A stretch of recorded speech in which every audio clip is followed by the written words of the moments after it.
Hi, this is Ann with Fiber Designs by Ann, and this original video was made for Visions Art Museum for their Stir Crazy Member Challenge. This project will be spring wreath, and it doesn't have to be a round wreath. I'll show you how I've used a stretcher frame. You can use a picture frame. I've taken the canvas off, and how I use an old hand mirror with the mirror part removed. One's all white and one's colorful. These are some of the materials and tools that I used to create my spring wreath. I have two PDFs. One is a flower, it's 3 parts, and the flower is actually held together with one of these fasteners, and I painted the top of mine. They may come in white, but I painted the top of mine and gave it a little texture, so that would be the center of the flower, painted it white. And also the other PDF is butterflies. You can use one just white if you're making an all white piece, or you can use, what I did with my hand mirror was use the markers to color the butterfly in. The other way I make a flower is to cut out some tube, center tube of toilet paper or paper towel, and I painted it yellow on my hand mirror.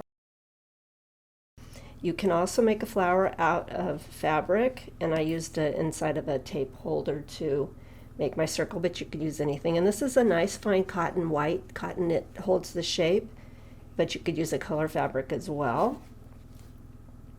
To make another flower that resembles the one made from the tube, I used fabric that has been stiffened, and there will be something about that in the description. I also used a piece of coated wire to shape it, and then I painted it the same green that I splattered on my hand mirror, just for some extra detail and dimension. And I used some, on my all white piece, I used some string. I used string that wasn't white and painted it. I would say don't do that. If you're going to make an all white piece, use white string. It'll make your life much easier. I also used cotton swabs for some of the little bud type pieces, and then I painted them. And for the flower centers, I used some buttons on the tube centers and the fabric flowers. Used a coffee filter, and I'll show you how I used this white, and then I'll show you how I colored it. As I said, I used some paint for painting the actual frames and the hand mirror and the flowers, and also for some of the flowers I used some raffia. Mine happens to be green. Used it torn and cut for leaves and for some other greenery. Several different kinds of glue. I have a artist gel medium, which I actually put in a little tube and cut, a little baggie, and I cut the tip off so that I can get it right where I want it. I used craft glue and E6000 and hot glue gun, just sort of whenever it seemed like it would be the best choice. Also, I have some felt you may want to put on the back to make it look a little better, or to help it stand even if any of your parts stick out a little on the back. Again, that's just all up to you. I'm sure you'll find some other things around the house that you could use to make a great spring wreath. Now I'll show you how I made some of the pieces. This is just a white coffee filter, and to make these flowers, I could use this to make one great big flower. I can take some scissors, first fold it in half, and take some scissors and cut about where the circle part is, away from the ruffle, and just cut that out.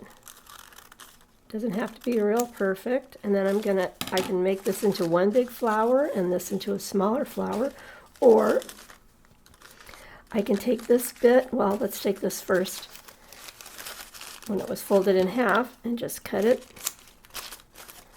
and cut it again, and just wrinkle it up, fold it up on itself, get those ends tucked in there. Really quick. Really simple. And then just flare it out as you need to, and then twist the end of it. When I've made each of these pieces into a little flower like that, I either have 3 little flowers that I can use. This one's not quite straight, but that's going to be fine. I'll show you why. And I'll do it with this third one. And just bring those pieces in. And so now I have 3 little flowers, or I can put them together, 2 or all 3, and make a larger flower. So that's the coffee filter flower. You could color this coffee filter to make colorful flowers like this, and I'll show you how I did that. I have my wet coffee filter on a piece of plexi or something that'll hold it. You could use plastic wrap even. That will hold it and protect your surface. I'm using the same tape inside of the tape that I used before. I've got Neocolor 2 wax pastels. I'm putting orange in the center. Again, you can use any colors you like.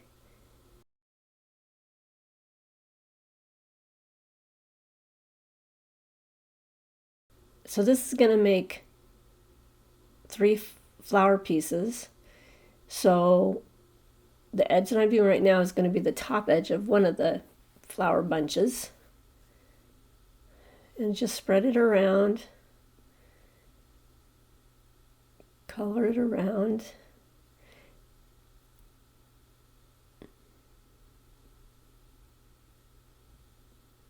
I have this at a little bit of an angle so there's not the glare and reflection, so it's a little tricky to do. But then I do it on that very outside. So when I cut this like I did with the white coffee filter, it will give me this edge on the edge of my flowers, whether I'm making 3 flowers or making a big flower. And if I need to move that a little bit more, I'll spritz it with some more water. And I use my finger to blend it and to make it move a little bit. You could color the whole thing. You wouldn't have to do it so that the edge is primarily where the color is. And I just continue on with that until it's the intensity that I want, and then I'll just let it dry.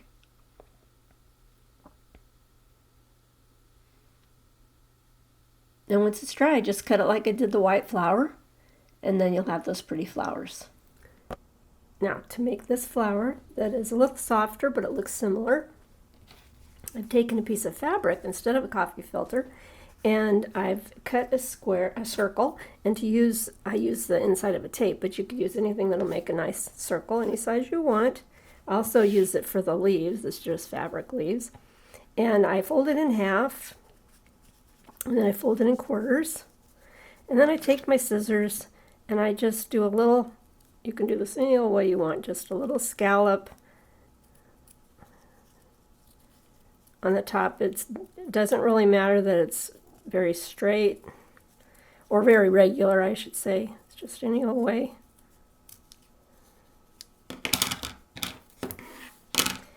And then open it up and just wrinkle it up. You can have it make a small flower or put several together to make a larger flower, just like you did with the coffee filters.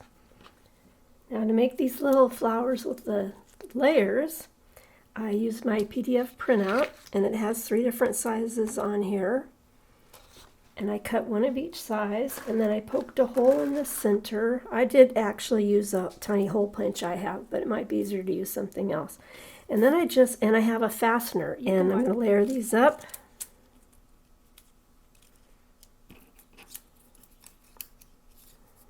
And put that fastener through the smallest one.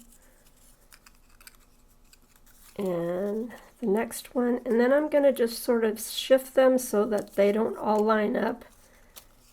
So that so that the little indentation part is spread out. And I'm going to, you can see my black lines are on the back. You can cut those away when you cut it out if you're afraid they might show, or you can paint the back white, which is what I did on one of mine. And then I just take it and just bend the very ends of each of those layers up, all the way around, so that it gives it a little more depth. You could cut any flower shape you want and do the same idea, just to give a little bit more interest to this project that's paper and fabric. And when you put it down, you can put a little extra glue on that to keep them from spinning around. And that's the little paper flower. For the tube, I take a tube that I can squish, and you can mark it if you need to. I'm going to eyeball it for this demonstration. And you cut off rings that are about the same, 1/4 inch is good. These might be a little bit bigger. 4 of them makes an 8 petal flower like that. So you just squish them so they're kind of even. This is a little bit not very nice tube. You want one that's not too fallen apart. And you just glue those together, and I find that hot glue works best for these flowers, holds them best.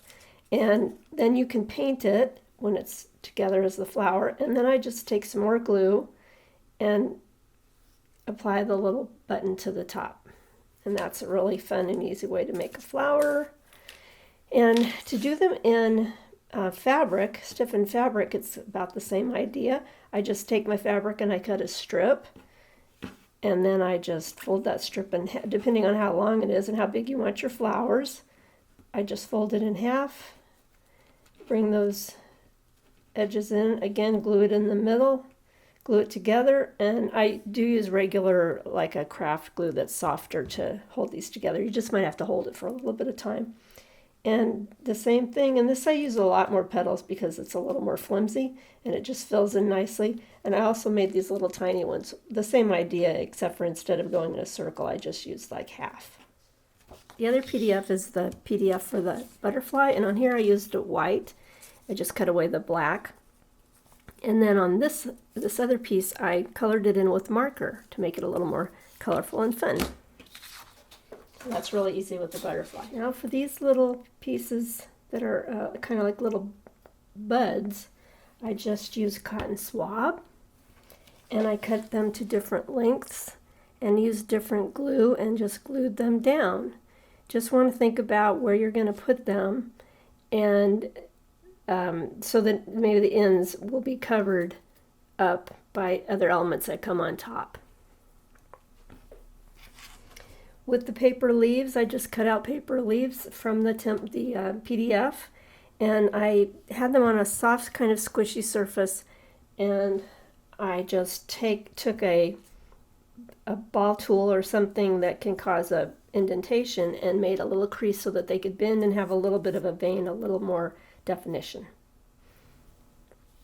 These are just the little balls on here that you see randomly placed to give a little more interest are just clay balls. You can purchase clay balls, or you could use beads or anything else like that. You can also use buttons.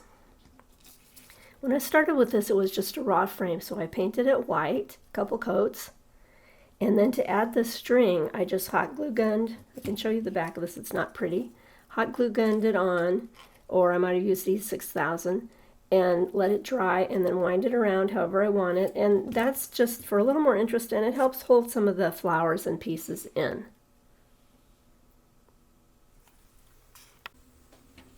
On the white piece, I just took a little piece of lace, tied it off, and that's what I hang it from.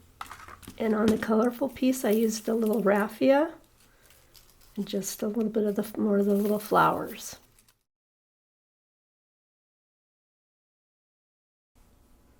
I'm going to put this piece together with all my little elements. I have some gel medium, heavy gel medium, and I'm going to use that for some of the glue. I also have a hot glue gun that I'll be using along with that. Kind of depends on what element I'm putting down. And I'm just going to go ahead and not talk through this, but you can just watch along.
I had to take a brief little break, but I cut out some more leaves and I added some of the raffia that the leaves are made out of onto the end of this flower. I also put down a few of these little pieces just sort of as fillers.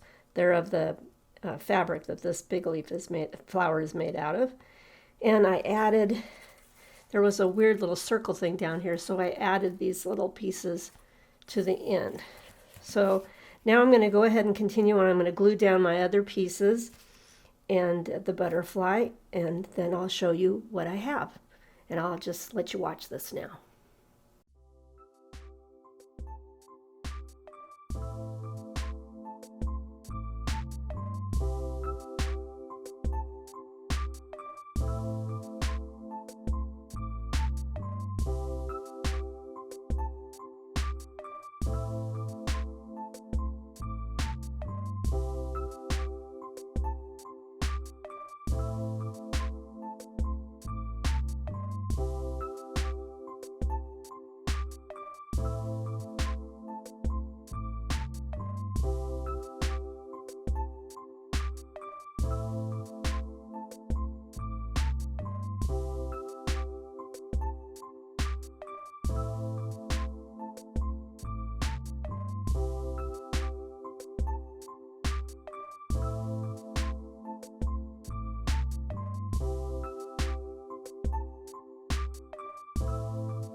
If you like this project and make your own Spring Wreath Challenge piece, Post a photo on Instagram or Facebook using hashtag StirCrazyVAM and hashtag VAM Spring Wreath.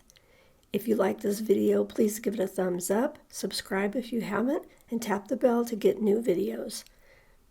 This has been Ann. Thanks for watching.